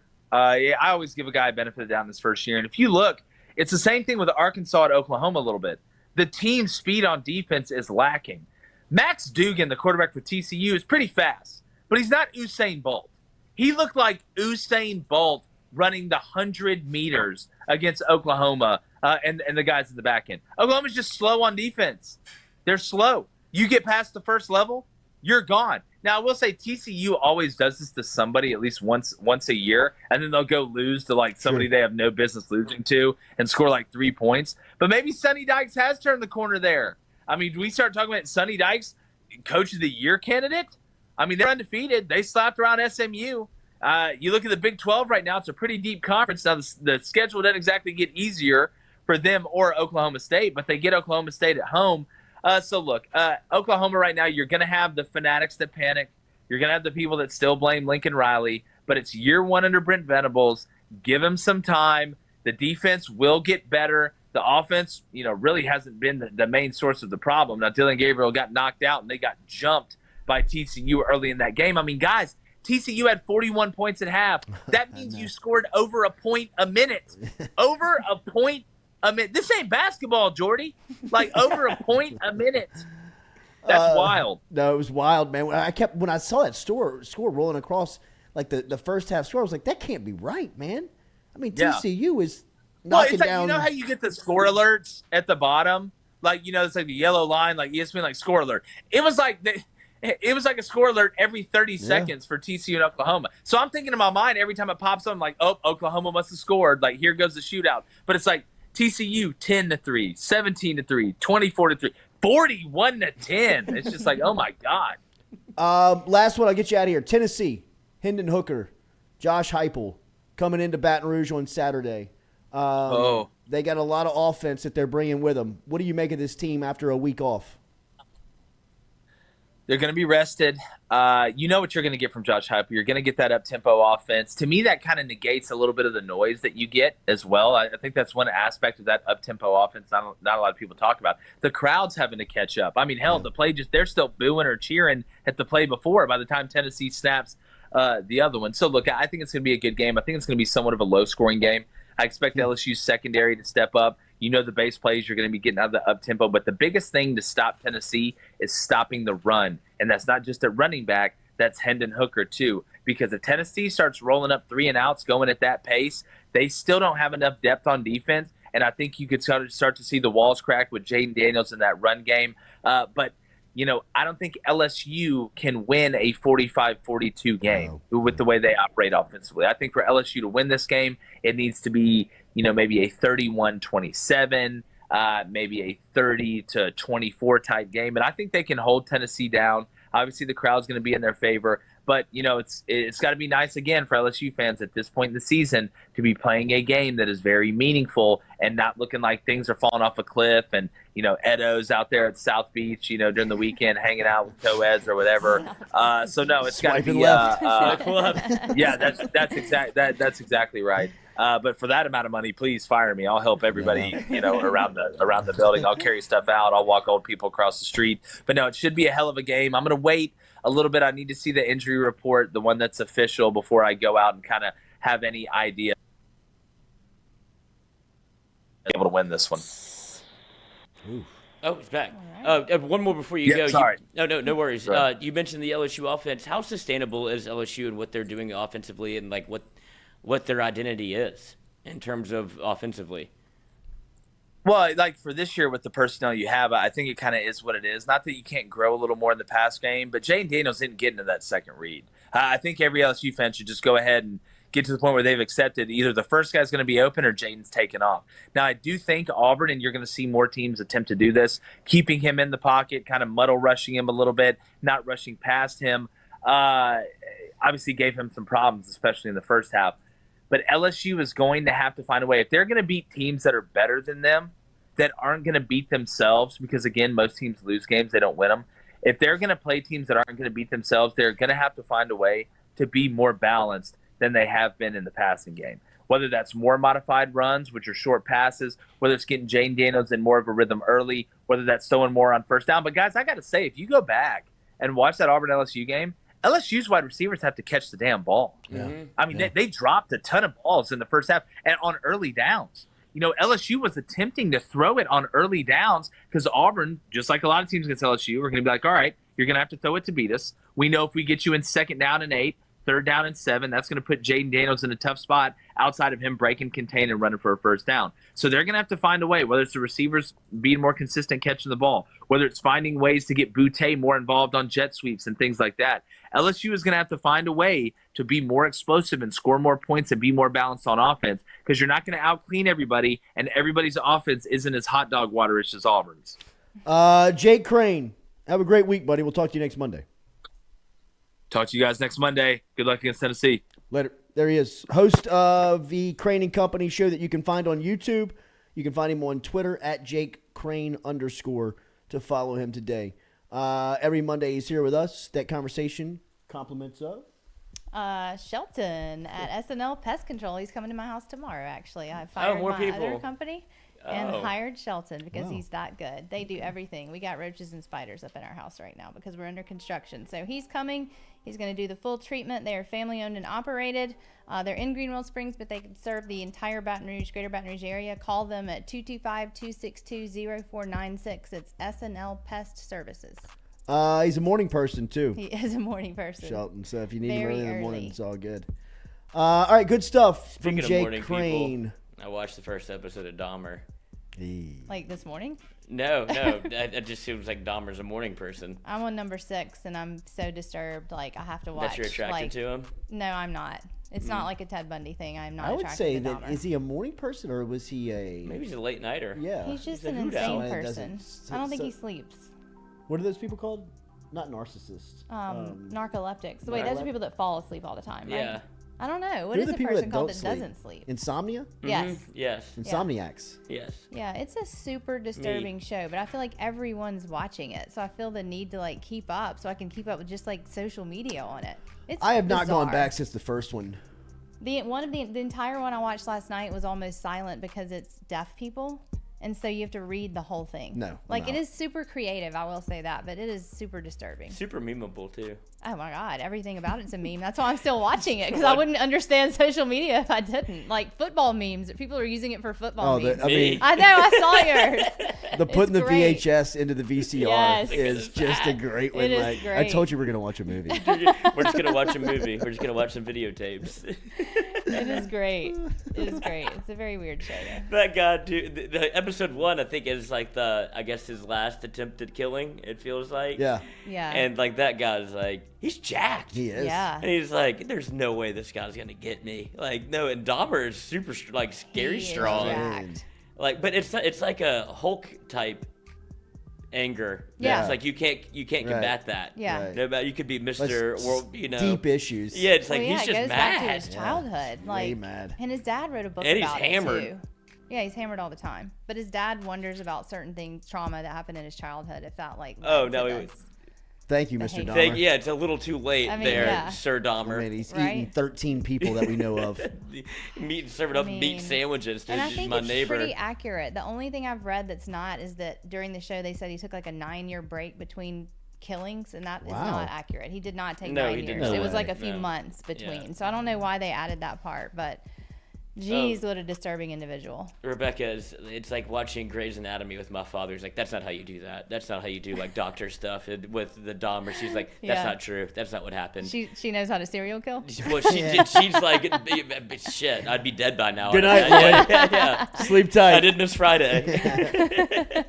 But she's like all in it. Like she listens to all the stuff. Like, you know. She's a true crime Yeah, person. she's a true crimer. And Yeah. so she's like, that's not true. That's not what happened. And Yeah. like, she's like, oh, that was actually pretty good. And it's like, okay, I'm just trying to watch the show. But Right, I go to appreciate- bed. Yeah, go to bed.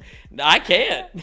I know, now you can't. That's Yeah. the problem. Kill me, please. That's the problem. It was a nice little football break I had last night, though, watching episode 6 of Dahmer. Y'all, and I was watching NFL yesterday, and I made this comment, and it was like it was the first time in my life it had dawned on me, but I said it to David. I was amazed I was watching Patrick Mahomes, and I was like, you know, for a lot of my life, I watched Mississippi State football, and I didn't know how good people could be and why, like, the NFL would blow my mind, the amount of people that were so good and the talent and how quickly things can move. And I had no idea for so many years of my life, because so many years of my life were just dedicated to watching Mississippi State. And now that we're on a break, it's opened my eyes to so many Are you still on a break? Yeah. Really? I'm You just didn't gonna watch him come this back. weekend? Yeah, I did. I watched it. I mean, Peeked? I did. I mean, I had it on. you I flirt? had other things Yeah, on exactly, too, yeah. but I did. I I answered didn't the sit text. down in front of Yeah. it Did like you I flirt? normally would. You But gotta look hot this weekend. Yeah. Yeah, Ah, yeah. I do miss you. I like those gray pants on you. Yeah. you know, I mean, I never thought. I mean, even when we were very far ahead, I still never thought that we might win the game. But the last Oh, back two, to we. the Back to we. last That, two- that has to be a good Oh, I feeling. mean, Great, still- Mike. That has to be, Back's that back has in to the be a good door. feeling for Mississippi Wow. State. Yeah, that's She was true. referring to us this week. The last two consecutive 2 wins against A&M, I think, were 16 through 18 season.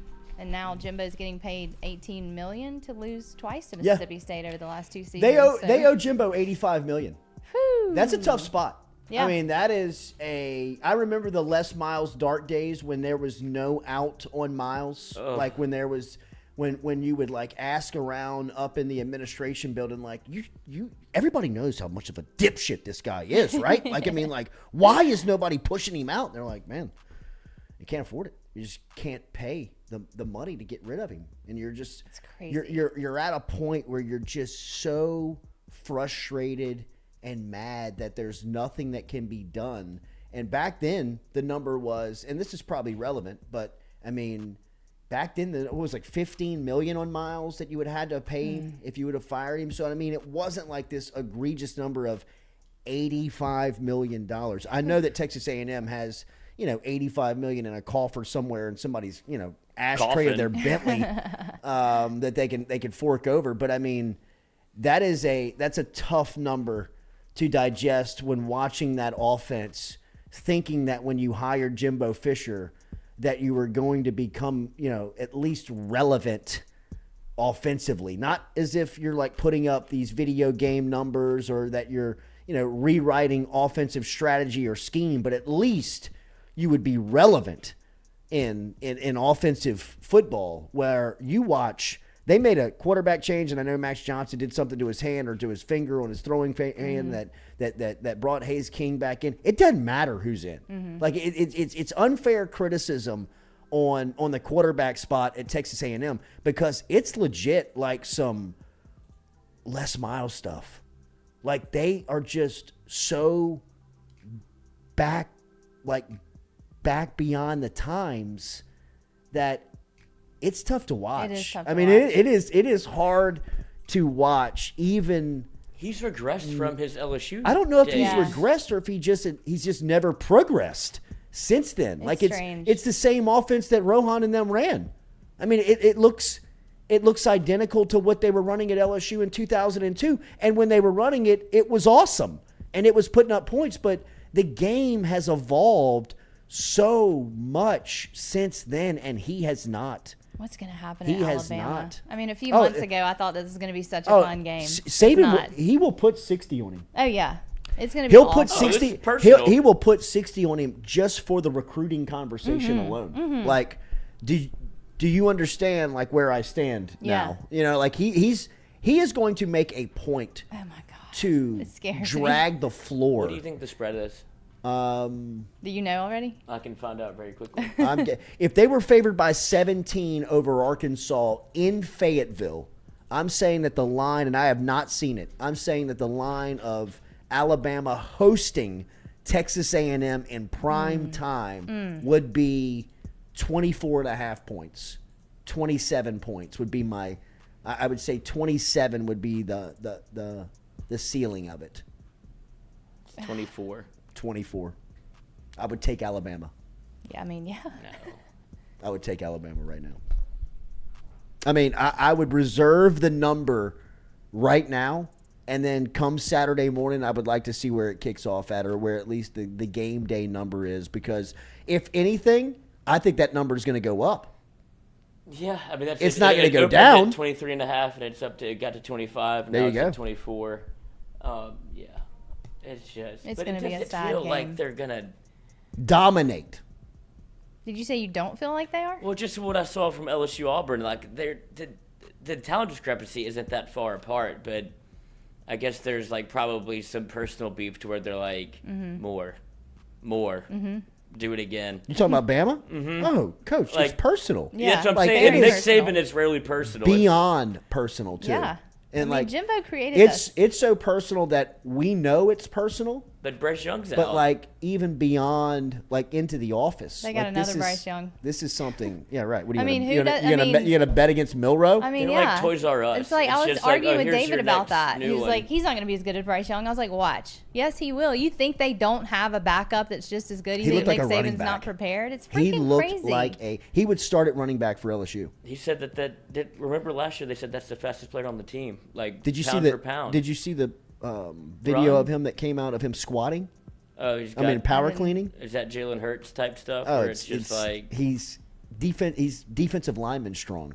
I mean, like the kid's a freak. He is a freak. He's a freak. True I mean, freshman if freak. he's a red shirt. yeah. He Jalen played- Milrow? Yeah, he 'cause played last year a little bit. He played last year. Oh, I'm reading that he's a true freshman. That's weird. But I mean, if he doesn't have the Heisman Trophy sitting in front of him, winner sitting in front of him, I mean, we know exactly who he is. And if it's not Bryce Young, it might be Jahmyr Gibbs. That kid. Yeah. Which I have a little future on. Yeah, I bet you do. I mean, Gibbs is the most explosive player they have. They use him like the Saints should use Alvin Kamara. Mm-hmm.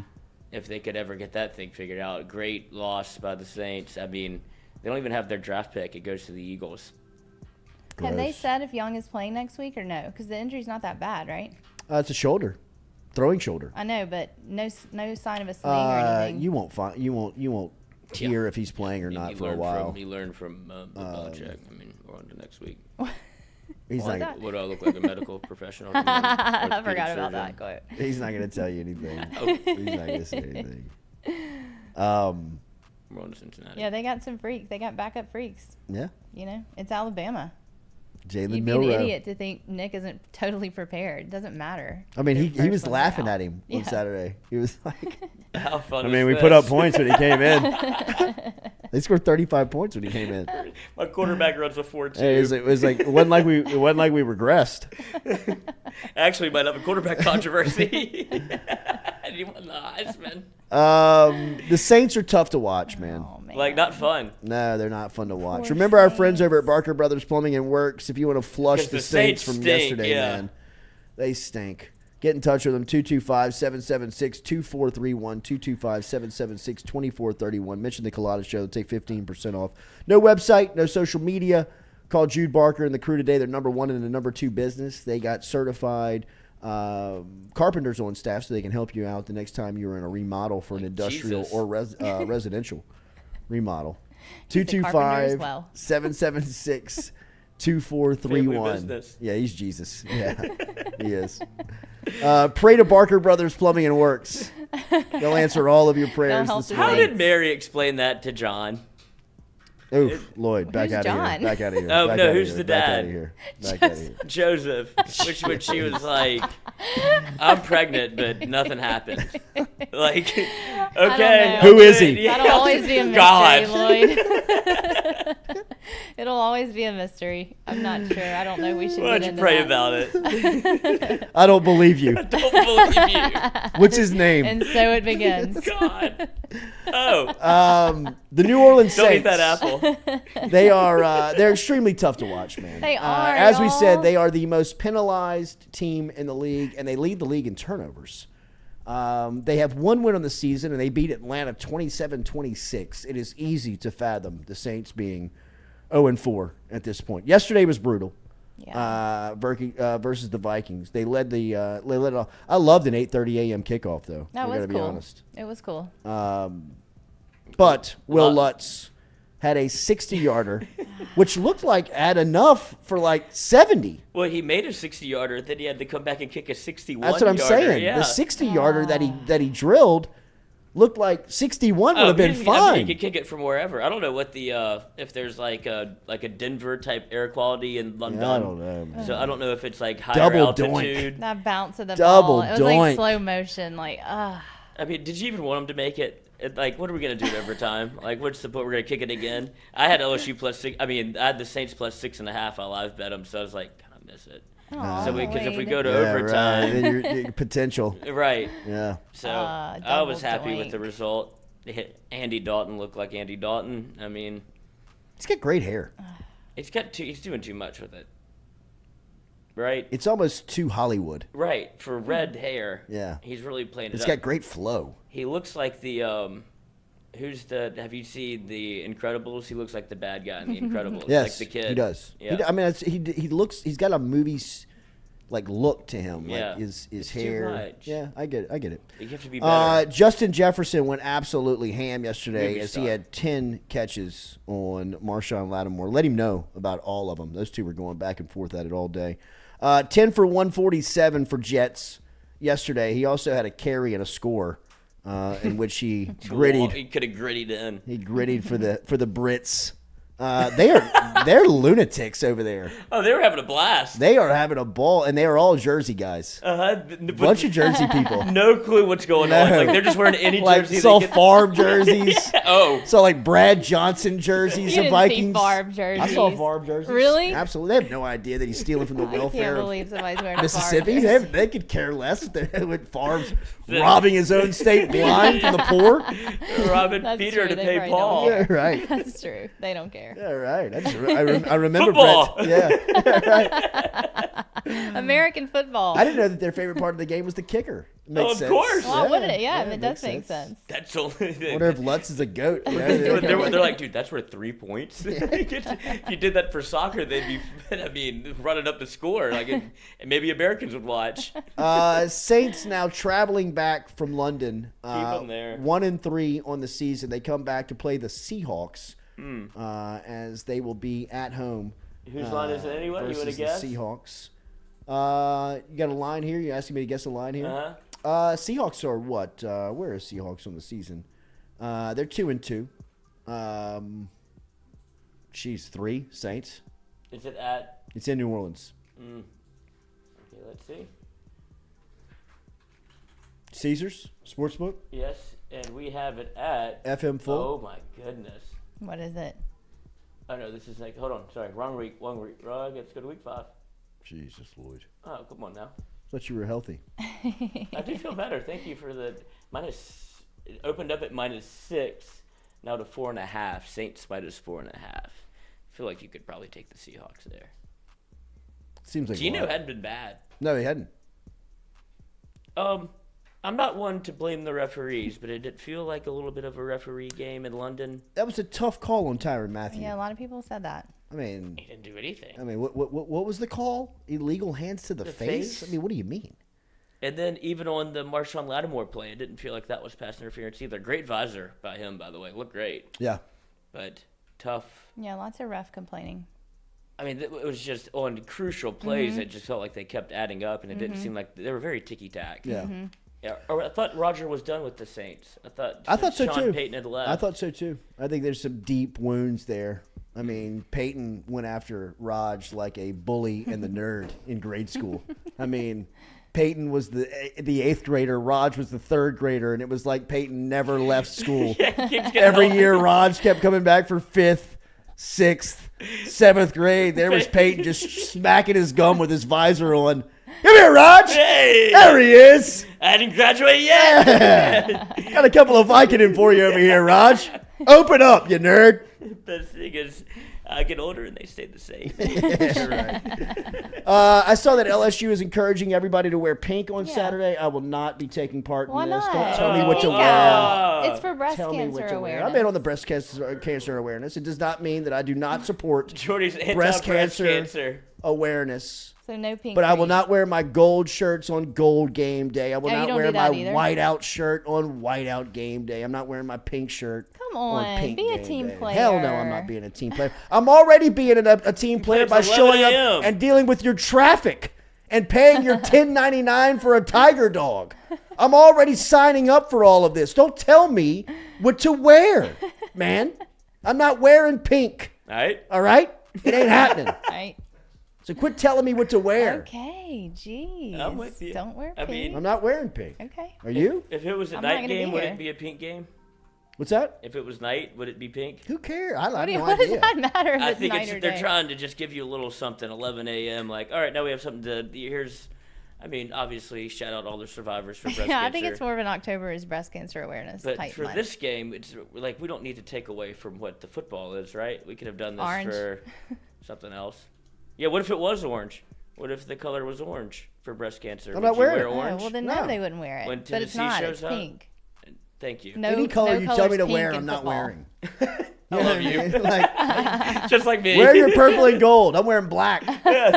Wear your uniform. No. Right. Shave. Mm-mm. Yeah, So if no. they said wear like white. this, I'm wearing these pink. are where your tickets are. Like you Dude, sit check in me this out. section. Yeah, right. You're not dressing the part. Like if you were in a section like Tennessee does with the No. checkerboard, like you're wearing No. orange. These tickets wear orange. These wear No. white. You would deny it and What wear if the there was opposite. Spike guy.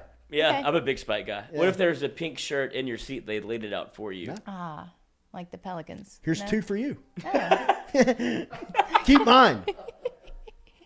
This cheap 99-cent shirt that they're asking you and urging you to wear. And, expecting you to be weed eating and cutting your grass in this in the summer. If you really respect cancer, shave your head. Yeah, right. Y'all are going way. Y'all are getting into some territory I don't want to get into. Like Jesus the Prostate? Just move on. Did I say 2 fingers? Actually, make it 3. Okay. But you know what I mean? How about Aaron Judge ruining everyone's games? How annoying was that? I mean, does anybody care? No, about that was these what I was The record wondering. is Who 73. cares? Like, I can't believe that we're still celebrating this. Come on in. And why and is he still like? talking Why are about they it. cutting But you in know during why? football? Do you know why? Do you know why? No. He's a Yankee. Okay. I well, mean, if Aaron Judge played for Kansas City, That's if he true. played for Anaheim, if he played for Arizona, you wouldn't even know that he has 61 very home true. runs. He's not even the MVP. It's Shohei Ohtani, who's playing Little League Baseball against these kids. I mean, and I do recognize as Barry Bonds, Barry Bones. Barry Bonds, as my Bag of bones. Oh, bag of bones, Barry. As my home run champ. I'm sorry, I do. Me He hit too. 73. Okay. He was juiced up. Juice everybody up, man. Let him hit the ball out of the park. I mean, if he wouldn't have been juicy to hit, he'd have been the home run king. He would have hit more than 62. Yeah, right. I mean, Well, I'm they're sorry. almost I done, know that right? there are a lot of baseball enthusiasts. There's a lot of baseball apologists. There's a lot of baseball historians that think this stuff really matters, and it doesn't. I know. Like, it doesn't at all. Like, Well, this nobody is it this week, cares. and we don't have to hear about it for a I little hope he while. doesn't do This is it. it for the regular I do too. season. Like, it has me pulling against Aaron Judge. In fact, Are you on the pulling two- for Texas? on the 2 break-ins the other night, Judge swung. He He struck walked out. and struck he out. struck out. What? Looking, I was like, "Sit down, Judge. You bum." Yeah, right. I mean, and as if like one of these pitchers is just going to serve up some like meatball for this guy to smack out and get a record off of him when it's not even a record. It made for good memes, It's the though. Yankees. And like the Marises, Roger Maris's kid, out there, like, well, we've always recognized old Rogers. Like, get out of here, man. Get out of here. Mickey I mean, Mantle's the the real only reason goat. why people care about baseball my age is because the summer of 2001 was because of McGuire and Sosa. That was the only reason why I cared about baseball. I couldn't have told you who was in the pennant chase. I couldn't told you who was in the divisional series. I know that Mark McGuire and Sammy Sosa, every time they came up to bat, it was you know why? Because I was in Wrigley that summer, and nobody knew a baseball game was going on at Wrigley until Sammy Sosa came up to bat. And the place was packed every single day. I mean, they had, the bleachers were full. People were in there every day, partying, dancing, having a good time. Sammy Sosa up to bat, the whole place would go quiet. Watch him, hit a home run, place go nuts, back to partying. Nobody cared about baseball even then. It was the home run chase that brought everybody to get together. You know what I mean? Fighting Like, today. You're just Speaking of fighting where- today. Speaking of wearing pink, Barry Bonds, 73. Sammy Sosa just turned himself pink instead. So he Sammy really Sosa's embodies. been on some weird times since, Yes. since Wait, baseball. what? What do you mean he turned himself pink? Oh, talk amongst yourselves. You haven't seen Sammy Sosa recently? He is. No. He looks like a bottle of Pepto-Bismol. Why? It is so weird I don't what know. he has done to himself. Like kind of like Coach O vibes, and just get redder and redder No, as no, time no. goes I on. I mean, first off, Sammy Sosa he's a Dominican man. Dominican. I'm aware. So how is I was he going to say pink? Puerto Rican, but Dominican, and like he did the Michael Jackson. Oh, he did. He did like the Michael Jackson dye the skin thing, but he went like Full court. Next level. Oh, he went pink. Dahmer Like- would have such a hard on. I don't know. Well, Dahmer likes black guys though. I mean, I don't think he likes pink. I mean, Sammy would have duped Dahmer. yeah, he'd been okay. Really? Yeah, maybe been upset. Oh, he does look weird. Oh God, he looks so weird. Why would he do this? We don't know, man. He also Why- carried around a little American Wait, flag. is he in a television show? No, I don't know what that was. That's weird. Sammy. Oh. Sammy Everything Sosa. looks different. Like He looks like a fake person. he does look like a fake person. Like Michael Jackson became a fake person. What is going Oh on? no! Why would he do this? Yeesh. Do we know what happened? Like He said it's my.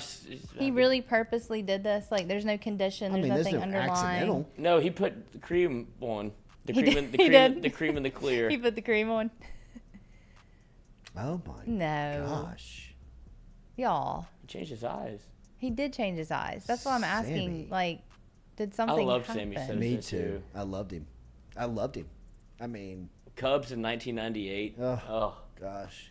That's His really home odd. run strut when he would hit one and he would the bounce hop. out of the box and then start the run. the sprint into right The field to sprint start to every right game. field off the top step. That makes me I mean, uncomfortable. he was a hero in Chicago. When I'm telling you, Sammy Sosa, the summer that I was in Chicago, could do no wrong, man. I mean, like, he walked on water that summer that I was in Chicago. What And year this- was it? It was Something's the summer gotta of be 01. wrong then. Oh, wow. It was the summer of 01. The tiny American flag after 9/11 that he I got mean- from the first base coach. He knew he was going to hit a home run, and he gave him a little American flag to run around the bases with. It was very cute. A little tiny one. It was. Have you not seen this either? I don't think so. Oh man, Like, how tiny? it's small. It's Like small enough to stupid make small? fun of. Y'all, I He just could don't crush a understand what baseball, happened. too. Like, he has to have some kind of medical No. condition, and then, Dyed his skin. Michael Jackson but style. like the eyes and everything, it's like he's becoming albino-ish, Ish. right? Oof. Remember the movie Powder, by the way? Speaking of albino, anyone? You never don't? seen it. Oh shit. Okay. What year? Oh, or like 90s. Yeah. It was so odd. Is that what happened? He was an albino. He never returned after the cork bat. Yeah, that was tough. I mean, he never got over that. Did y'all talk about J.J. Watt yet? Because that was another funny Look how meme. tiny all that weekend. American flag is. Okay, that's not that tiny. I thought you Oh, meant. I mean, it's super tiny. I mean, but it's. He ran around the bases with That's. it. Yeah, I get it. Yeah. I was expecting smaller. Golly, Guys, look at it's all not- the American flags on him. Well, yeah, what's Yeah. happening One with on his Auburn? helmet, Jordy, one on his respect sweatband. history. Wait, Never when was forget. that? Was that 2001? Fila. Okay. Look at that. What a branding What a for brand. Fila. And he would do the dip, where he would wrap it in gum, and he would put the whole thing in there, which just made it seem like super cool to me. Like as a 8-year-old. He would wrap his dip in gum. What? Yeah, you would so you get the dip. The tobacco dip. You put it in a ball, then you wrap bubble gum around it, so you can put a Wow. fucking whole wad in there, Wow. and you're just sucking on it. Maybe I'll start dipping. I'll give it a No, shot. don't do No, that. don't do You're that. fine. Damn Please it. don't. Because then there will be spit cups Yeah, around the here dip cups around everywhere. here. I'll be Well, cleaning I'll do it them for up. hold the rope. I'll be gagging, cleaning up spit cups. That's gross. No, please. Yeah, I'm with her. begging you. I'm with Dip her. it for hold the rope. Don't do No that. dip It's not cups. a nasty habit. So J.J. Um, Watt, did y'all? I mean, is that not I mean, that's weird to y'all that he typical went into J.J. Watt. atrial fibrillation or whatever, and then he's playing 4 When he days has later? AFib? I mean, did you see Tua last week? Well, yeah.